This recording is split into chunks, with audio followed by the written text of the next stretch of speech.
les 4 ans, le monde entier se passionne pour les Jeux olympiques d'été. Au-delà de l'exploit sportif, les JO sont aussi pour les nations l'occasion de se mesurer pacifiquement. Mais sport et politique ne font pas toujours bon ménage. Les dirigeants sont parfois tentés de transformer les compétitions sportives en outils de propagande. Ce fut le cas d'Hitler en 1936, lorsque les Jeux olympiques se déroulèrent à Berlin, capitale de l'Allemagne nazie. En mai 1931, Berlin est officiellement désigné pour recevoir les Jeux de la 11e Olympiade. 2 ans plus tard, Adolf Hitler accède au pouvoir en Allemagne.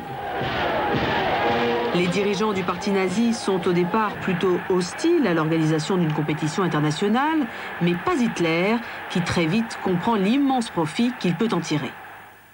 En décidant de mettre sur pied une gigantesque mise en scène, il conçoit les Jeux comme une opération de prestige et de propagande.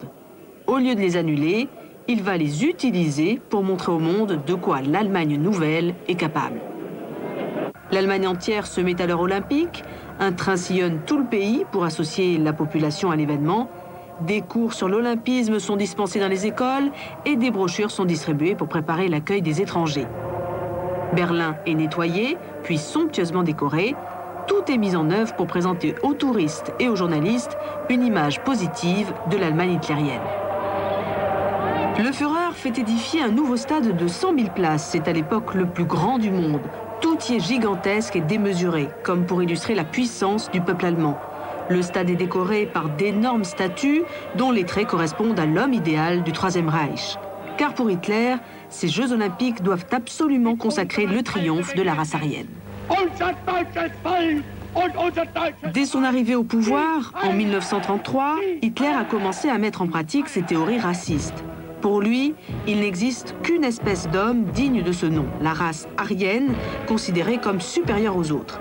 Les Slaves, les Tziganes, les Noirs et surtout les Juifs ne sont que des races inférieures, destinées à être réduites en esclavage ou exterminées.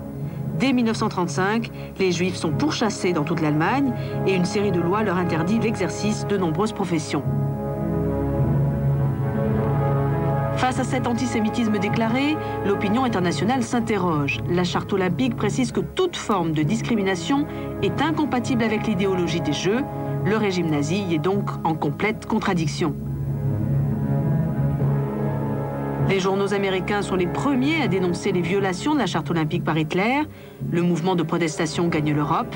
En France, une partie de la presse explique que participer aux Jeux de Berlin, c'est donner raison au nazisme et accepter une sorte de complicité avec les bourreaux. Les partisans du boycott se regroupent.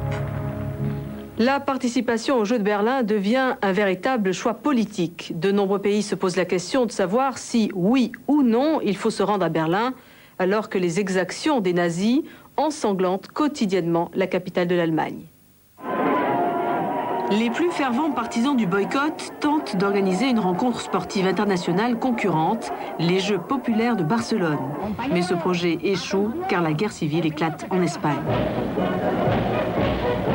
Finalement, au nom de l'apolitisme du sport, presque tous les pays se déclarent prêts à participer aux JO de Berlin.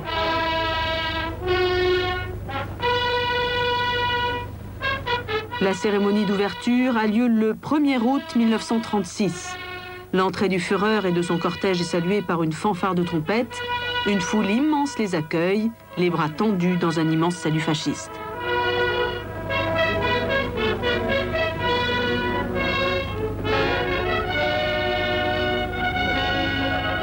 Hitler a confié à une réalisatrice de talent le tournage des Jeux olympiques.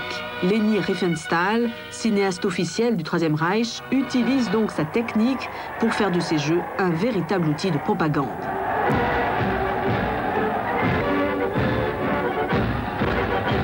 Les 4500 participants et officiels entrent à tour de rôle dans le stade survolté. Les Français arrivent coiffés du béret basque. En passant devant la loge du Führer, ils tendent le bras dans sa direction. S'agit-il du salut olympique ou du salut nazi ? Dans les tribunes, le public applaudit ce geste qui restera longtemps objet de controverse. L'épreuve du saut en longueur marque le moment le plus intense de ces rencontres. Le public assiste à un véritable duel entre Lutz Long, l'athlète allemand, et Jesse Owens, le noir américain qui a déjà remporté la veille le 100 mètres. Et c'est l'Américain qui remporte l'épreuve avec un saut de plus de 8 mètres. Hitler, furieux, quitte sa loge pour éviter de serrer la main d'un noir. Alors marque sur la ligne, les concurrents du 100 mètres concentrent toute leur volonté dans l'attente du signal. Dès le départ, Owens, le noir américain, s'envole littéralement en foulée aisée et magnifique. Jesse Owens est la vedette incontestée de ces Jeux. Il collectionne les exploits et repart avec 4 médailles d'or en poche. Mais au bout du compte, avec ses 101 médailles, c'est l'équipe allemande qui remporte le plus de récompenses, loin devant les États-Unis, qui n'en totalisent que 57. La France se place en 4e position, derrière l'Italie.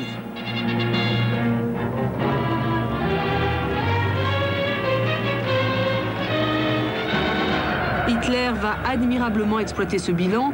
Grâce aux exploits de l'équipe allemande, il parvient à redonner aux Allemands un sentiment de confiance, de grandeur et de puissance nationale. Flattés par tant de victoires, les Allemands acceptent plus facilement d'obéir aux ordres de leur Führer. Quelques mois plus tard, tous les garçons et filles de plus de 8 ans sont embrigadés dans l'organisation de la jeunesse hitlérienne. Les Jeux Olympiques de Berlin ont sans doute marqué le summum de l'exploitation cynique du sport par une dictature. Un souvenir qui a longtemps terni l'image des Olympiades et qui, jusqu'à aujourd'hui, continue de peser sur les décisions du comité olympique. Ce n'est sans doute pas un hasard si, pour les prochains Jeux, le comité a préféré l'Australie à la Chine communiste.